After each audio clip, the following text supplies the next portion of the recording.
ವಿದ್ಯೆ ಅಂತಕ್ಕಂಥದ್ದು ಬಹಳ ಪ್ರಮುಖವಾದಂಥ ಅಸ್ತ್ರ ಇತ್ತು ಸಮಾಜದಲ್ಲಿ. ಅದರಲ್ಲೂ ವಿಶೇಷವಾಗಿ ಮುಸ್ಲಿಂ ಹೆಣ್ಮಕ್ಳು ವಿದ್ಯಾಭ್ಯಾಸ ಅಂತಕ್ಕಂಥದ್ದು ಒಂದು ರೀತಿಯಲ್ಲಿ ಮರೀಚಿಕೆ ಆಗ್ತದೆ. ಏನೋ ಮುಸ್ಲಿಂ ಹೆಣ್ಮಕ್ಳು ಹೊರಗಡೆ ಬಂದರೆ ಶಾಲೆಗೆ ಹೋದ್ರೆ ವಿದ್ಯಾಭ್ಯಾಸ ಮಾಡಿಕೊಂಡ್ರೆ ಅದು ಮಾಡಬಾರ್ದೇನೋ ಅನ್ನೋ ರೀತಿಯಲ್ಲಿ ಒಂದು ರೀತಿಯ ವಾತಾವರಣ ಇತ್ತು ಹಿಂದೆ ಎಲ್ಲ. ಈಗ ಆ ರೀತಿ ಇಲ್ಲ. ಬಹುಶಃ ನೀವು ಕೇಳಿರ್ತೀರಿ ಸರ್, ಒಬ್ಬ ಹೆಣ್ಮಗಳು ನಜೀರ್ ಅಹಮದ್ ಸಾಹೇಬರು, ಕೊತ್ತೂರು ಮಂಜೂರು, ನಾವೆಲ್ಲ ಕೂಡ ನಾವು ಫಸ್ಟ್ ನಮ್ಮ ಸರ್ಕಾರ ಬಂದ ಮೇಲೆ ಸಿದ್ದರಾಮಯ್ಯ ಸಾಹೇಬರು 2ನೇ ಬಾರಿ ಮುಖ್ಯಮಂತ್ರಿ ಆದ್ಮೇಲೆ ನಮ್ಮ ಕೋಲಾರ ಜಿಲ್ಲೆಗೆ ಯಾರನ್ನ DC ಹಾಕೋಬೇಕು ಅಂತೇಳಿ ಚರ್ಚೆ ಮಾಡಿದ್ವಿ. ಆವಾಗ ಕೊತ್ತೂರು ಮಂಜುನಾಥ್ ಅವರು ನಾವು ಇಬ್ರು ಕೂಡ ಒಂದು ಮಾತು ಹೇಳಿದ್ವಿ. ನೋಡಿ ಸರ್, DC, SP, CO 3 ಪ್ರಮುಖವಾದಂಥ ಪೋಸ್ಟ್ ಡಿಸ್ಟ್ರಿಕ್ಟ್ ಲೆವೆಲ್. 3ರಲ್ಲಿ ಯಾರಾದ್ರೂ ಒಬ್ರು ಮುಸ್ಲಿಂ ಇರಬೇಕು ಅಂತ ನಾವು ಹೇಳಿದ್ವಿ. ಇಲ್ಲ ನಿಜ ನೀವು ಹೇಳೋದು, ಒಂದು ಕಮಿಟ್ಮೆಂಟ್ ಅಂತ ಒಬ್ಬ ಮುಸ್ಲಿಂ ಅಧಿಕಾರಿ ಹಾಕೊಳ್ಳೋಣ ಅಂತೇಳಿ ಚರ್ಚೆ ಮಾಡಿದಾಗ ನಾವು ಹೇಳಿದ್ದೆ ಫಸ್ಟ್ ಒಬ್ಬ ಮುಸ್ಲಿಂ ಹೆಣ್ಮಗು ಫೌಜಿಯಾ ತರನಮ್ ಅಂತ. ಆ ಹೆಣ್ಮಗುಗೆ ಕೋಲಾರ DC ಆಗಿ ಹಾಕೋಬೇಕು ಅಂತ. ಯಾಕಂದ್ರೆ ಒಳ್ಳೆ ಹೆಸರು ಮಾಡಿದ್ರು, ಒಳ್ಳೆ ಕೆಲಸ ಮಾಡ್ತಿದ್ರು ಅಂತ ಗೊತ್ತಿತ್ತು ನಮಗೆ.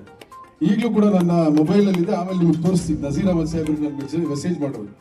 ಫೌಜಿಯಾ ತರಮನ್ನ ಅಂತ ಒಬ್ಬ ಮುಸ್ಲಿಂ ಹೆಣ್ಮಗು DC ಇದ್ದಾರೆ, ಬಹಳ ಒಳ್ಳೆ ಕೆಲಸ ಮಾಡ್ತಿದ್ದಾರೆ. ಇಡೀ ರಾಜ್ಯದಲ್ಲಿ ಅವ್ರ ಒಳ್ಳೆ ಹೆಸರಿದೆ, ಆ ಹೆಣ್ಮೂರನ್ನ ಹಾಕೋಬೇಕು ಅಂತ ಹೇಳಿದ್ವಿ. ಚೀಫ್ ಮಿನಿಸ್ಟರ್ ಒಪ್ಕೊಬಿಟ್ರು. ಆದ್ರೆ ಅಲ್ಲೇ ಒಬ್ಬ ಚೀಫ್ ಸೆಕ್ರೆಟರಿ ಇದ್ರು, ರಜನೀಶ್ ಗೋಯಲ್. ಅವ್ರು ಹೇಳಿದ್ರು, ಇಲ್ಲ ಸರ್, ಅದು ಮಲ್ಲಿಕಾರ್ಜುನ್ ಖರ್ಗೆ ಸಾಹೇಬ್ರು ಹೇಳ್ಬಿಟ್ಟಿದ್ದಾರೆ, ಅವ್ರು ಗುಲ್ಬರ್ಗಾಗೆ ಹೋಗ್ತಿದ್ದಾರೆ. ಆಮೇಲೆ ಆಯ್ತು, ಮುಸ್ಲಿಂಗೆ ಹಾಕೋಬೇಕು ಅಂತ ತೀರ್ಮಾನ ಮಾಡಿದ್ರೆ ಇನ್ಯಾರಿಗಾದ್ರು ಬೇರೆಯವ್ರಿಗೆ ಹಾಕಿ. ಅಲ್ಲಿ ಚೀಫ್ ಸೆಕ್ರೆಟರಿ ಹೆಂಡತಿ, ಅಂದ್ರೆ ಈಗ ಚೀಫ್ ಸೆಕ್ರೆಟರಿ ಯಾರು, ಶಾಲಿನಿ ರಜನೀಶ್ ಮೇಡಮ್, ಅಕ್ರಮ್ ಸಾಹೇಬ್ರು ಇದಾರಲ್ಲ, ಅಕ್ರಮ್ ಪಾಷಾ ಅವ್ರಿಗೆ ಹಾಕೋಣ. ಅಂದ್ರೆ ಇವತ್ತು ಮುಸ್ಲಿಂ ಕಮ್ಯುನಿಟಿಯಲ್ಲಿ ಒಳ್ಳೊಳ್ಳೆ IAS officers, IPS officers, IRS officers ಎಲ್ಲ ತರದಲ್ಲಿ ಕೂಡ ಒಳ್ಳೊಳ್ಳೆಯವರು ಬಂದಿದ್ದಾರೆ. ಇವತ್ತು ವಿದ್ಯಾಭ್ಯಾಸ ಎಷ್ಟು ಪ್ರಮುಖನೋ ಅದ್ರ ಜೊತೆಗೆ ನಮ್ಮ ಕಂಪ್ಯೂಟರ್ ಜ್ಞಾನ ಕೂಡ ಬಹಳ ಇಂಪಾರ್ಟೆಂಟ್.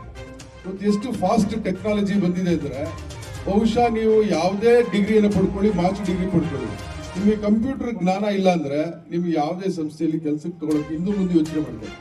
ಕಂಪ್ಯೂಟರ್ ಜ್ಞಾನ ಅನ್ನೋದು ಬಹಳ ಇಂಪಾರ್ಟೆಂಟ್.